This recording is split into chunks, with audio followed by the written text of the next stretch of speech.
Урматтуу телекөрүүчүлөр, биздин майрамдык эфир уланууда. Дагы да болсо бизге мыкты коноктор келип, бүгүн дагы маданият кызматкерлерин кесиптик майрам менен куттуктайт. Азыркы тапта бардык областтарда, райондордо, маданият үйлөрүндө жалпы маданият кызматкерлери, ошол өнөр адамдары майрамдап жатса керек. Жана башында биз берген суроолорду берип атпадыкпы конокторгочу? Силерди ким майрамдатат депчи? Бүгүн келген конокторго дагы кийинки суроодо беребиз, буйруңуз. Алгач кесиптешим конокторду тааныштыраардан мурун сиз экөө сүйлөшүп алалы. Бүгүн сиз экөөсүн дагы майрамыбыз десек болот. Анан мына ушул маданият тармагында өзүңүз дагы дегиле алып баруучулук тармакта көп убакыттан бери кызмат кылып жүрөсүз. Бир кызыктуу учурларыңызды айтып бербейсизби алгач? Кызыктуу учурларын билбейм мен. Эфирден айтпайын деп койсуң. Эфирде бардык эле кызыктуу көп нерсени унутуп каласың. Анын баарын эстеш керек экен бирок. Келген конокторубуздан дагы биз дагы сүрдөйбүз дегенде. Келген конокторубуз бул жакта чыдамсыздык менен сүйлөп берип атат. Анда эмесе тааныштыра берели. Эртерээк тааныштырып берсек болбойт. Азыркы конокторду биз эки адамды отургуздук. Себеп дегенде Нуриза эжебиз айтат, мен камчы менен отурайын дейт, камчы байке, мен Нуриза менен отурам деп иши кылса. Сиз ошондо тааныштырып койдуңуз. Ары кызыктуу, ары сыймыктуу кесиптин ээлерин дагы бир жолу бүгүнкү маданият кызматкерлерин майрамы менен куттуктап кетмекчимин. Ал эми биздин бүгүнкү студиябызда маданияттын мыкты кызматкери Нуриза Абазова эжекебиз жана ошондой эле актер Камчы Сарыбаев. Саламатсыздарбы? Кош келипсиздер студиябызга. Сиздерге мындай көбүрөөк кол чабалчы. Буга чейинки сезимди элдер менен жалпы биздин көрүүчүлөр менен учурашып атса, бул жакта Камчы байке күлдүрөт. Ооба. Эми эфир бүткүчө эле аябай сүйлөй албай элечи күлө бербесем болду. Кош келиңиздер. Майрамыңыздар менен бүгүн атайын майрамда биздин эфирге келип, жалпы биздин теле аркылуу биздин кызматкерлерди куттуктайлы деп келип отурасыздар. Алгач эле микрофон берели, жалпы биздин маданият кызматкерлерин куттуктаңыздар. Келиңиз Нуриза эже, баштап бериңиз. Рахмат, чоң рахмат. Биринчиден баардыгыңыздардын майрамыңыздар менен куттуктайм. Негизи маданияты жок өлкө өнүкпөйт болуш керек. Андыктан ушу өлкөнүн өнүгүшүнө, өлкөнүн кандайдыр бир деңгээлде өзүнүн көрсөтүшүнө маданияттын эң салымы өтө чоң да. Андыктан жалпы ушу маданият кызматкерлерин мен дагы майрамы менен куттуктайм. Ар дайым талыкпай эмгектенип чыгармачылыкта көп ийгиликтерди жарата беришин каалайм баардык чыгармачыл адамдарга. Камчы Сага да. Аябай ойго батып кеттиңиз. Мен дагы. Мен деле ошого кошулам. Сиз эми эфир башталгыча эле Нуриза эже кошулуп отурурбу? Өзгөчө эмне маданият кызматкеринин өзгөчө ыкчамдыктагы кызматкерлерин бар жалпы маданият майрамы менен куттуктайм. Себеби маданият жанакы Нуриза эже айтып кетпедиби эме деп маданияттын мамлекеттин түптөлүшүнө, мамлекеттин өсүшүнө, мамлекет болушуна бул маданияттын салымы бул 50%дан башталат. Анткени маданият деген нерсе ар бир адамда болуш керек. Сөзсүз чай ичүү, отуруу, баарлашуу деги эле койчу ар бир нерсенин өзүнүн маданияты болот го. Ансыгында ошол маданиятка тиешеси бар адамдардын баардыгын атең эле бүгүнкү майрам менен куттуктайм чын жүрөктөн. Ар дайым эле ушул мекенчегинде деп коебу, маданияттын мекенчегинде ден соолугуңар бекем болсун, алсаң аман болсун. Анан жашоонун жагын айрап жашай турган бул маданият кызматкерлерин аркылуу башталат. Туура. Анткени ар бир жакшылык болобу, мисалы үчүн ар бир чоң майрам, шаан шөкөт болгондо сөзсүз маданият кызматкерлерсиз өтпөйт. Аларсыз дагы жашоону элестетүү мүмкүн эмес. Ошондуктан бүгүнкү маданият кызматкерлери бар майрамыңар менен. Негизинде Нуриза эже ошо маданият кызматкерлери деп жалпы жонунан айткан менен театр күнү өзүнчө бар, театр күнү белгиленет, китепкана күнү өзүнчө бар. Ал эми музейлердин атайын музей күндөрү бар. Анан бул азыркы убакта жалпы жонунан маданият кызматкерлеринин да. Анан ырчылардын Нуриза эже ырчылардын өзүнүн маданият күнү барбы же ушуга кирип калабыз? Биз ушуга жалпы эле маданият адам ушуга эле киребиз биз. Мисалы Камчы байке 2 жолу майрамдайт да, бир жылдачы театр күнүндө бир майрамдайт, маданияттын кызматкерлери күнүндө бир майрамдайт экен. Күч структураныкы деле ошондой бөлүнөт да. Мисалы үчүн жанакы 1 ноябрь ички иштер министрлигинин майрамы, анан май кызматкерлери өзүнчө майрам алардыкы дагы. ошондой эле биздики деле. Театр деген бул өзүнчө чоң бир эме да, өзүнчө бир түрү да, аябай. Бул театрды мындай сөзсүз бөлүп караш керек деп ойлойм да. Бирок кесиптешим баягы чыгармачыл адамдардын ар бир күнү эле майрам болуш керек негизи эле. Бардык келгенибизге коноктор ошондой дейт, биздин эми жүргөн жерибиз майрам, той, азырда чыгып алып тойго барабыз, азырда чыгып алып бир майрамдайбыз депчи.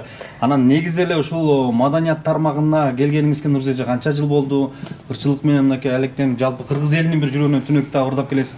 Ушул тармакта канчанчы жылгы маданият өзү бүгүн маданият кызматкерлеринин күнү 29-жылы тозулуп атыптыр да. Ошонун ичинде сиз канча жыл тоздуңуз ушу маданият күнүн? Мен туура эле мен менен тең экен. 30 жыл болуп калды буюрса мен ушу чоң сахнага аттап чыгармачылыкка аттанганыма мына 30 жыл болуп атат Кудай буюрса. Мен менен тең экен. Жашташ экенбиз тең. Кесиптешим Жанатан Беремнен байкап. Биз динозаврлар 30 жылдык болайын деп калды. Ушул эле суроону сизге берели. 25 жыл болду. Сизге 25 жыл, 25 жыл ушул маданият тармагында, өнөр тармагында эмгек менен жүрөсүз.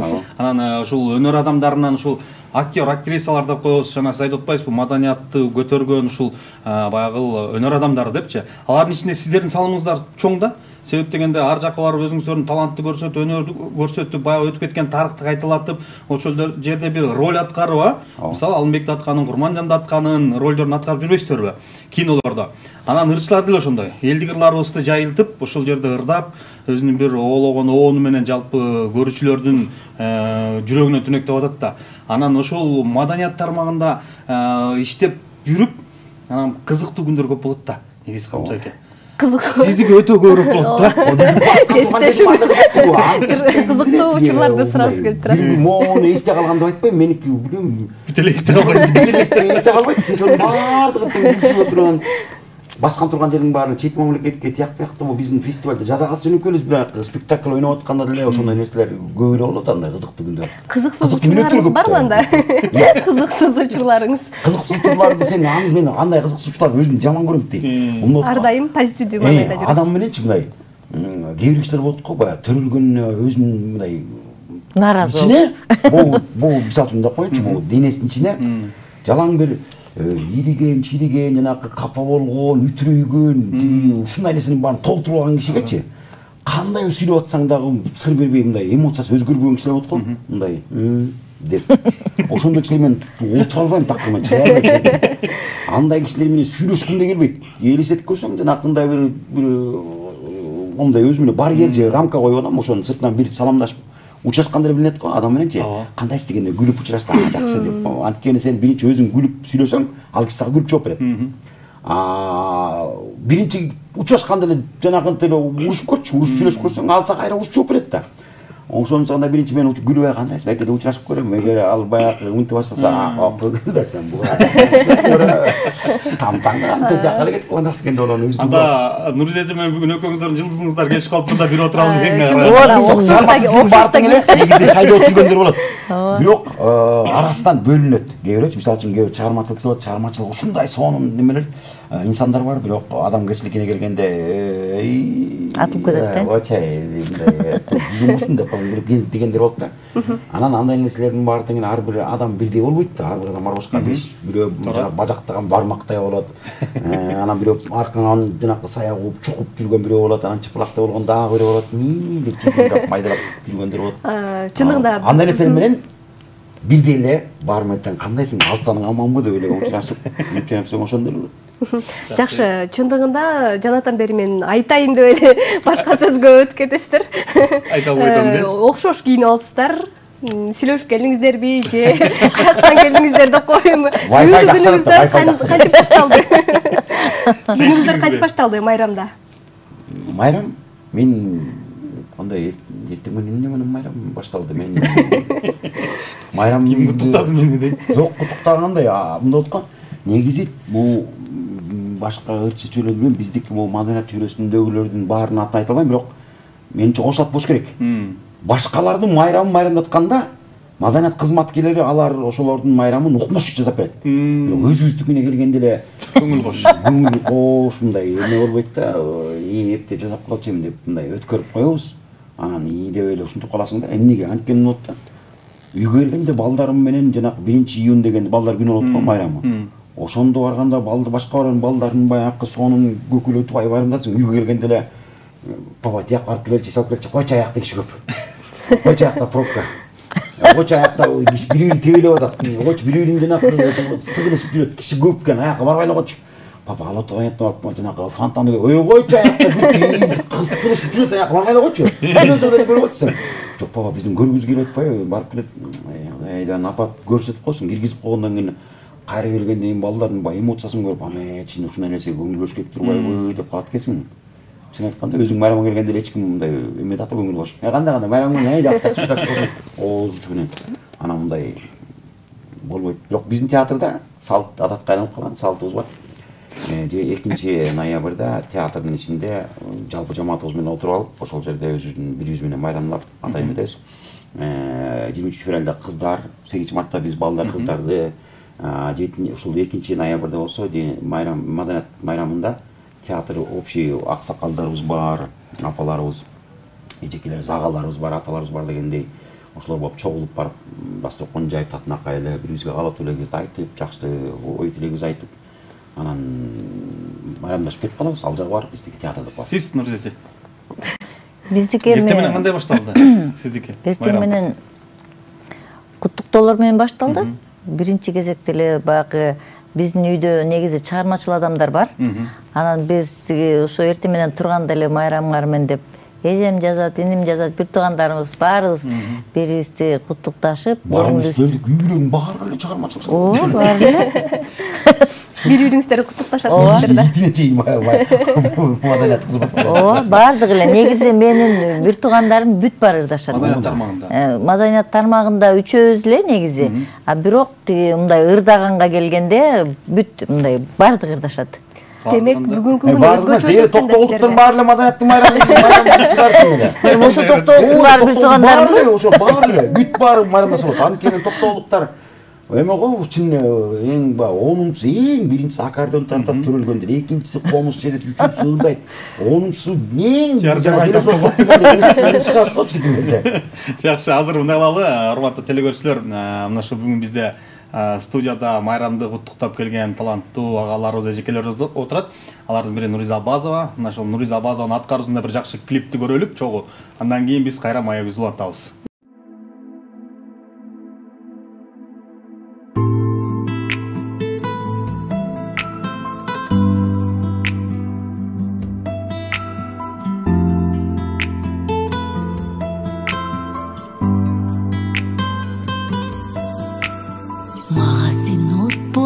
Жалындадың, махаббат гүлүндөй тамырладың. Аялуу жүрөгүм аста толкуп, айта албайм сөз менен анын барын. Айта албайм анын барын. Жанымдын жыргалдуу кездеринде, жакындан демиңди сезгенимде, эзилет жүрөгүм эмнегедир эркелеп көздөрүм толуп ырга, көрүнүм бактылуу болуп мына. Чарчоодон тазарып чар тарабым, чакырат жолдорум жолугууга.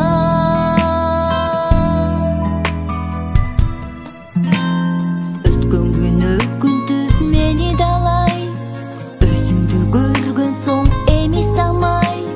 Чачымдай бөлүнүп тарам-тарам, чакырат жолдорум сени карай. Чакырат сени карай. Жанымдын жыргалдуу кездеринде, жакындан демиңди сезгенимде, эзилет жүрөгүм эмнегедир эркелеп көздөрүм көздөрүңдө.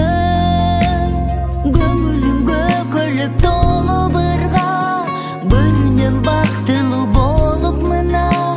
Чарчоодон тазарып чар тарабым, чакырат жолдорум жолугууга.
Урматтуу телекөрүүчүлөр, өтө сонун кызыктуу өтүп жатат эфирибиз. Анда эмесе биз бүгүн келген конокторубузду дагы жөн кетирбейбиз, кыйнайбыз, Ойнотобуз, Ооба, кайсы оюндан баштайлы? Кысканыстуу оюндар даярдап койгонбуз. Азыр экөөңүздөр эле ойнойсуздар, бул оюнга катышасыздар. Анан башында келишкендей биз айтып атабыз, эгерде таппай калчу болсоңуздар, сиздер жактан бизге бир куплеттен ыр болот. Ооба, жандуу үн менен ырдап бересиздер. Нурзеже таба аласыздар да пресс. Сиз таба алсаңыз Нурзеже таба берет. Бир куплеттен, Анан оюнун шарты оңой эле экен. Азыр мен түшүнүп кетсеңиз болот. Түшүндүрүп кетейин, мына жалпы телекөрүүчүлөргө да көрсөтүп коелу. Бул эмне деген оюн болду экен деп жүрбөсүн. Бул жерде эки сүрөт турат, Ушул эки сүрөттөн бир адамдын атын табышыңыздар керек. Камчы эке, сиз да ойлонуңуз, сиз да ойлонуңуз. Үстүндө сандар. Жок, айтмай. Санжар. Санжар. Кол чабуулар болсун. Биз түшүндүрө элек деле сиз таба алдыңыз. Туура. Бул Санжар деген жигиттин ысымы. Нурзеже бир куплеттер сизден. Аракет кылыш керек болчу. Биз биринчи тапкан. Жо мен ойлонгон чакта ушу аябай шашылыш жүрөт экен камчы мындай тормуш теп Сен шашылыш эле кетип атасың. Келиңиз анда. Жагымдуу бир чыгарма болсун. Кайсыны? Ал менин кыялымдагы жомок, бактылуу күндөр бар аягы жок. Ажырагыс болуп сени көбүз, жомокто жашап калсак болмок. Ой, жашап калсак болмок. Айбали. Эми биринчиске көрсөтүп турган камчы. Сиз карабай туруңуз. Бул кийинкиси бир аз оорураак, татаалыраак десек болот. Мындан эгер камчы эке мына дароо эле таап. Кана? Камчы эке. Карап атат. Нурзеже каратып коюп. Карай берчи. Мында дагы бир ат. Журналист, Адамдын аты. Ооба. Журналисттин аты ким эле? Айтпайбыз. Ойлонуңуздар. Эми лайф дегендин бир ат чыгыш керек ушул эки сүрөттү кошкондо. Үстүндө кайчы турат, астында Душан кайчы дегенсе? Душан кайчы турат, Анан астында адамдын сүрөтү, мырза, жигиттин сүрөтүн көрүп атабыз, астык. Камчы эке. Тамам. Тапсаң айтып Ойлонуңуздар, негизи оңой. Мен ырдай берем да. Темир. Темир да, Темир лайф. Анан Темир лайф? Темир лайф деген ат бар ба? Жок, ошондой эмеси бар го. Жакындап калдыңыз. жатасыз. 50% жакындадыңыз. Үстү тура темир. Асты? Темирбек. Жок. Темир чач. Темирлан. Темир киши деп койсун. Айтып берчи камчы. Жок, темирден болсо темир деп айтмакта. Кайчы деп. Кайчы. Кай. Анан Жок, мүмкүн айтып бериңиздер. Тура эле бул кайчы деле темир. Темир болсо мүмкүн. Ойлонуңуздар. Бул адамдын аты ким? Темирби? Жок. Ал Темир лайф деген атайымдын каналы бар. Каналы. Бирок аты башка да. Мен темир деп ойлоп жүргөм. Атын билбейт экенмин. Көрүүчүлөрүбүз таба албай калды окшойт Бакыт мырза. Балким жардам бересиз жакындаштырып. Жок, Нурзеже таап атат 50%. Темир туура деп атабыз. Жакындашып. Анан астындагы эле кошуп койсоңуз эле. Азыр экөөңүздөр тең ырдайсыз болбосо. Эркектин аттары Бек, Болот, Темирхан. Жакында отурсуздар. Темиржан. Темирлан. Камчы эке? Лан деген ат жок да. Жок, эмне анан ким аты? Атын билбейт экенмин. Болот да, темир болотпу? Ой. Камчы мырза буга чейин айтып, темир болот деп айтты, сиз маани бербей калдыңыз окшойт. Болот деди, темирин кошкон жок Камчы эке. Ошон үчүн Камчы экеден бир жагымдуу түшүнүктүү мен темир деген түшүндүм, анан астындагы аттары. Болот Темиров деген журналист. Ошо. Болот Темиров, анан Темир болот болду. Камчы эке, бир куплеттер келиңиз. Айна мен өлө сонун ырдап. Сиздин ырдагыңызды уган. Меники жалаң эме ырлар дей. Рэппи? Жок. Аба салкын түн ортосу ай жарык, ай жарык. Биз келаттык багаралап айланып, айланып. Бир убакта мындай сунуш киргиздиң, сунуш бира киргиздиң. Болду чеми түн ортосу кайталык, кайталык.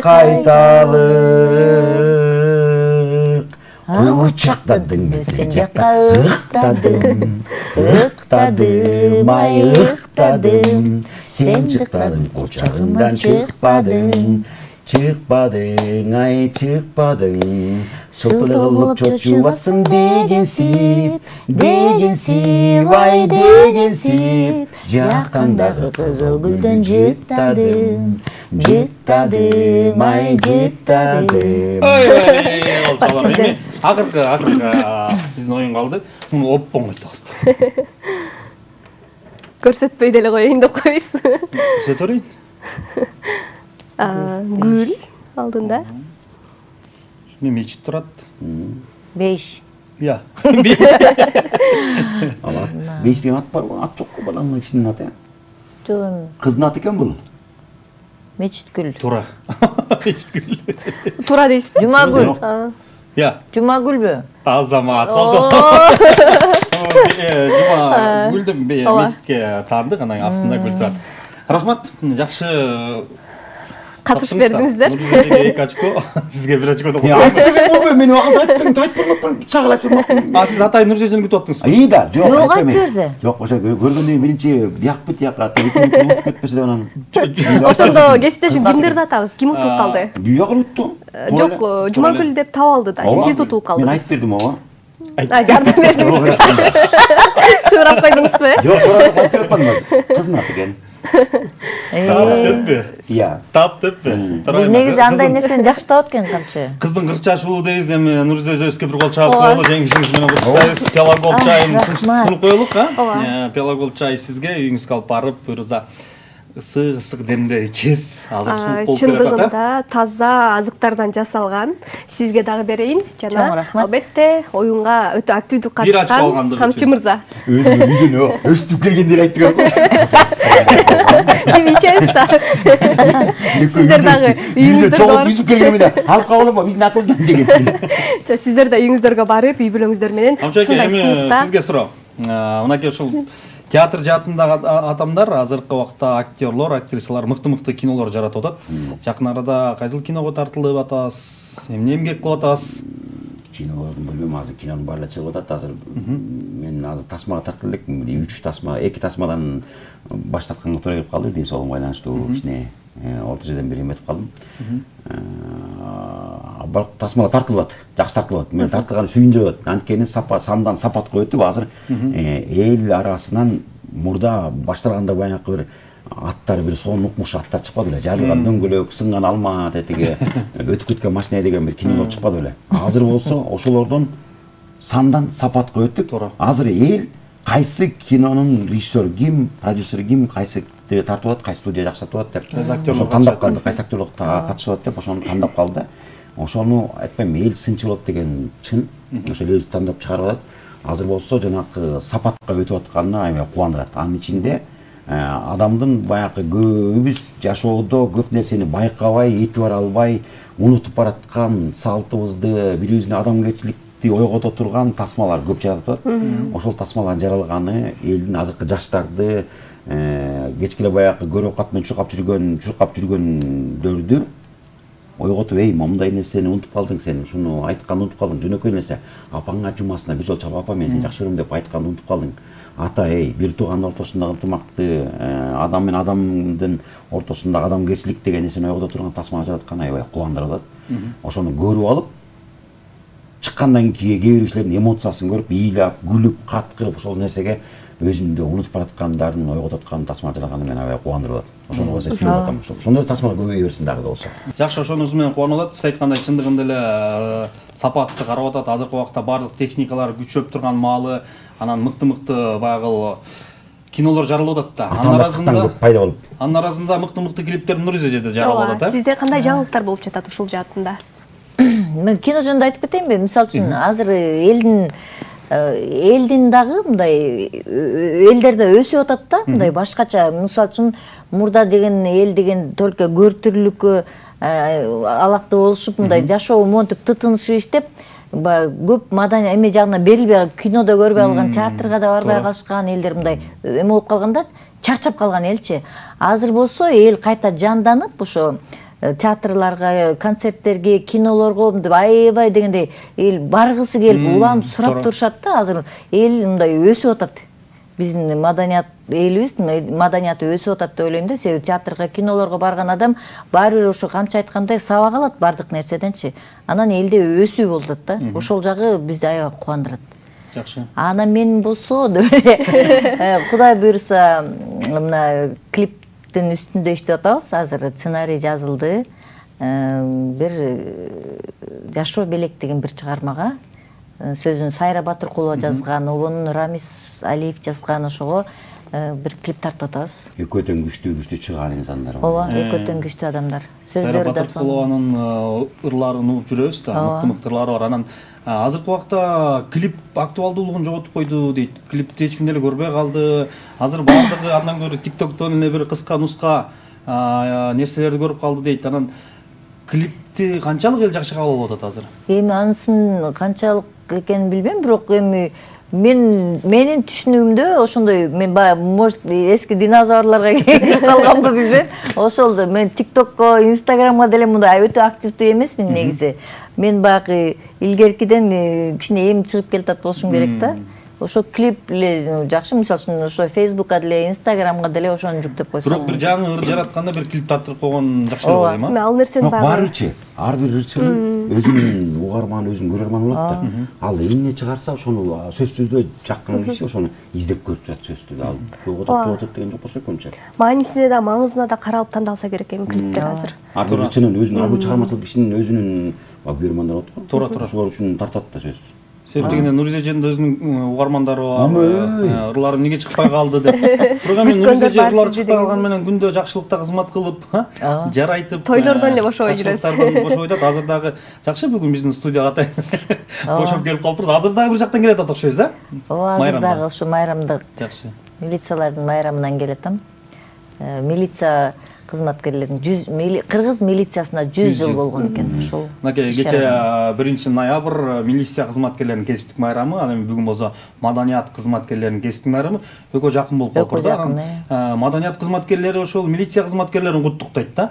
Анан милиция кызматкерлери, маданият кызматкерлерин көчөдөн гай кармап майрамын алып кетип калбайбы? Камчыке. Ошондой болду эле. Майрамдан чыккандан кийин гай кармап кетип калган. Бирок да негизи маданият кызматкерлери менен милициянын кызматкерлери деген экөө бир күндө майрам болуп атпайбы? Ал экөө чогуу жүрөт. Эмнеге? Анткени артисттер Ала Тоо аянтында, тиякта сахналарда атканда байкуш милициялар оцепление турат. Кайтарып турат. Ар бир жерде кайсы шан шөкөт болбосун, ырчылар, чөйрөсүндөгү адамдар, маданияттын кызматкерлери ал сактанып турса, милициялар баары ушул жерде турат, байкуш чогуу эле жүрөт экөө тең эле. Анан ошон үчүн баягы күнү дагы бир келип калуу дейм да, экөөнүкү дагычы. Ар бир эмне майрам болбосун байкап көрчү. Баары бир чоң майрамдарда сөзсүз түрдө ырчылар айтпайт байкуш, милициялар анан эмет. Эртеси күнү кармоо болот деген ал башка тема ал. Башка тема. Ынтымактуу. Ооба, башка тема. Эртеси кармоо кетет деген. Кармоо кетпей ал эмеге жараша да. Экөөнүн мамилесине жараша болот да. Жакшы, биздин ошондо маданият кызматкерлеринин кесиптик майрамы быйыл 29 жыл толду. Ага чейин маданият кызматкерлери кантип майрамдачу болду экен? Күнүгө майрамда. Ага чейин деле айтпайм, тиги биздин аксакалдар деле жанакы тетиги улуу тетиги жанакы чоң алайга чейин жакка чейин гастролдоп жүрсө күнүгө. Анан күнүгө койчусу, анан күнүгө жанакында койдон бирден кой союп жүрсө, ал убакта аябай эле телефон деген жок. Ал убакта суу сап турган убакта алар күнүгө майрам болуп турчу да. Азыр болсо официалдуу түрдө ар бир күндү, ар бир нерсени тактап, мындай эмете турган күн болсун деп. Аталардын майрамы эле жок, ошолорго эле маанайым чөп. Ар бир нерсени майрам, аталардын майрамы. Ошого бир майрам кылдырып койсуз дейсизби? Майрам кошулуп койсок. Негизи ошол театр жаатында актер, актрисалар азыркы убакта бардык эле той ырчыларына болуп кетти окшойт, а? Себеп дегенде актерлор тамада болуп жүрүшөт, актрисалар ырдап жүрөт дегендей, баягы аваз айтып, жар айтып жүрүшөт дегендей, а? Ал подработка. Ал экинчи өзүңдүн акы тыйын тапканга. Анткени азыркы убакта артисттердин айлыгы жетишкендиги азыр, мисалы үчүн орто эсеп менен алганда биздин азыр театрдан 24 менен алат.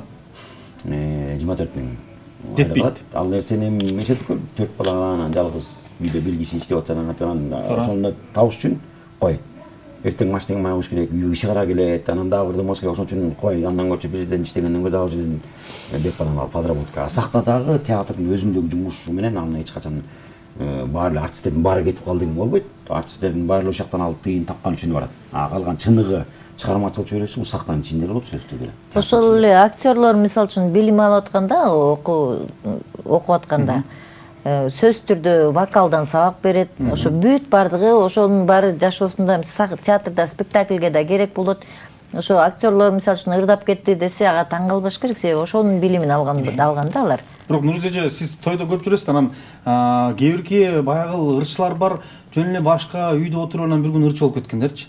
Ошол эле убакта сиздин ырыңызга баягы үн жастыра коюп, сиздин аранжировкаңызга башканын жар-жарын ала коюп, уруксатысыз. Ага көз караш кандай? Эми көз карашым мисалы үчүн сиздин бир ырыңызды алып эле жаңы эмгек кылдыңыз, аны сиз жаздырдыңыз, аранжировка кылдырдыңыз, аны бирөө алып ырдап койду. Кыргыз патент бар да ошо. Өзгөчө аны кыргыз патенттиго шаардагылар, мисалы үчүн региондогулар. Мисалы үчүн ал көрмөк беле, укмак беле деп элечи сенин амеңди алып алышат жөн эле. Сенден мисалы үчүн бирөө сурап койсо болот да. Бирөө сурап да коюшпайт, анан мындай өздөрүндө мени изденүү деген жок да алардачы. Алар деген жөн эле мисалы үчүн бир тууган тоюнда ырдап койду. Анан ой сен ырдайт турбайсыңбы десе, запись кылып ырдап койду. Анан сен жакшы ырдайт турбайсыңбы десе, айбай сен тойдо ырдадың, жар сен ырдап койдуңсу, эртең сабап жар-жарды ошондой да. Анан кийин ошо боюнча эле ырдап эме болушат да. Өзгөчө Камчыбек айтпады, Токтогулда бардык таланттарынан Токтогулга тойго барып калсаң, баягылардын баары ырчы. Таң калганмын. Назы таң калбай деле калдым. Мурда мен таң калчумун. Аранжировканы бир тетигиник ырдап жүрүп, анан бир тааныган кыз бирок уялбай турупчу. Ошол аранжировка менен өзү момундай жөн элекчи укмуш жөн эле кыймылдап эчтеке ошол мен өзүм чыгардым дегенде болуп момунтип ырдап чыгып атканда жок, ал эч нерсе эмес. Сенин ошол даже сенин үнүң менен элечи, баягы фонограммаң менен эле ырдап тойлоодо жүрүшпөйбү? Кечээ эле чыкты го Ширин Сарыгулонун эме кыз узатуусунун сүйлөгөн сөзүнөн бери эле өзү ырдап аткандай эле чыгып аткарып койду го. Азыр уялбайсың андай нерселерден. Бирок эми андайга просто мындай эме керек да, бет керек, анан кичине наглость керек окшойт. Кесиптешим, чындыгында биздин убактыбыз да бүтүп бараттыр. Келген конокторубуз менен дагы да маектешип сүйлөшкүм келип жатат. Азыр кызуу бир жерине келдик да. Бирок убактыбыз бүтүп калды. Анан сиздерге эркин микрофон берейин, келиңиз Камчы мырза. Келиңиз. Маданият кызматкерлерин куттуктаңыздар. Жалпы ошо маданият кызматкерлерин ошо бүгүнкү майрам менен куттуктайм. Чыгармачылыкта негизи өтө изденүү керек. Ар бир маданият кызматкери өзүнүн ушундай элдин оозунда, элдин көзүндө калыш үчүн сөзсүз түрдө изденип туруш керек экен. Ошо ар бир чыгармачыл адамга изденүү каалайм, игиликтерди каалайм, ден соолукта каалайм. Биз баакы суукта, ысыкта, суукта көп кызмат кылабыз. Кийинибиз элдин жүзүнө көрүнүш үчүн ар кандай жука кийинебиз дегендей ден соолук каалайм баардыгыңыздарга. Эшикте кыш келип атат. Элдин артист болгондон кийин элдин көзүнө мындай артист болуп көрүнүш керек да баакы. Ошондуктан талыкпас эмгек, кажыбас кайрат, ден соолук, анан ийгилик чыгармачылык. Ар бир чыгармачыл киши өзүнүн баягы сахнага аттанып, чоң сахнага чыгып атканда чыгарманы жазып атканда өзүнүн бир койгон бир максаты болуп калат. Ар бир ырчынын мен моунун партитурасын же тетиги чыгарманы ырдасам атаң көр дейт. Ар бир актер болсо могу ролду аткарсам экен дейт. Ошол мен театр жөнүндө айтып өзүм жөнүндө айтып берейин негизи. Ар бир маданияттын ар бир кишинин атынан эмес. Ошол ар бир маданият кызматкери өзүнүн каалаган ролуна, каалаган ырына, каалаган максатына, каалаган тилегине жетсин. Биринчи ошого жеткирсин. Экинчиси ден соолугу бекем болсун. Алты сан аман болсун. Анан калганын болсочу жаагын айрат этип жашай турган бир өзүнүн чыныгындай арнай турган максатына жетсин. Ошону каалайм. Эң биринчи анан үй бүлөсү аман болсун. Ошону каалайм. Ар бир үйдө анан сөзсүз түрдө абышка кемпир болуп турсун. Жакшылыкта алакан жайып бата берип турган абышка кемпир болсун. Анан бешик бош калбасын. Ар бир жанакы үйдө бир жанакы зыңкыйта жинап коюп, эчтеке оюнчук жок, зыңкыйта жинап койгон үйдөн корком. Кадимгичи, алышыгыраак сүйлөп, ашыгыраак бирдеме таштап койгончу деп койгосуңбу? А үйдө бир кичинекей оюнчук шачылып турса, ар жакта чоң атаң абышкан, атаң көр, ой, түкөш, чакырып койчу дегенде отурса, тетакта кичинекей балаң ойноп турса, анан келиндериң камыл жайып атса, сыртта балдарың болсо бирөө аркан эчип, экинчиси болсо сорпу сапырып сүйлөшүп отурса, ошондой үй бүлөнү каалайм, ар бир үйгө. Ошону каалайм, анан калган нерсенин баардыгы тең эле ал убактылуу нерсе. Анан жашоо аз эле калды ансыз деле. Анан калган жок дегенде бир мындай эркелеп жашайлычы. Сиздерге дагы терең ыраазычылык билдиребиз. Атайын убактыңыздарды бөлүп келип Жок, бергениңиздерге. мен кетким келбейт элем. Жана ошондой эле сиздерге дагы ден соолук, чыгармачылык, ийгиликтерди каалайбыз. Ар дайым үй бүлөңүздөр менен бактылуу мүнөттөрдү өткөрүп жүрө бериңиздер. Майрамыңыздар дагы бир жолу куттуу болсун. Урматтуу телекөрүүчүлөр, сиздер 7 каналда майрамдык чыгарылышты көрүп жатасыздар. Бүгүн жалпы маданият кызматкерлеринин күнү. Мына ушул конокторубуздан кийин дагы бизге келген дагы кадырлуу конокторубуз бар. Азыр алдыда тааныштырабыз, ага чейин бир жарнама, андан кийин эч жакка алыстабаңыздар, биз менен бирге болуңуздар.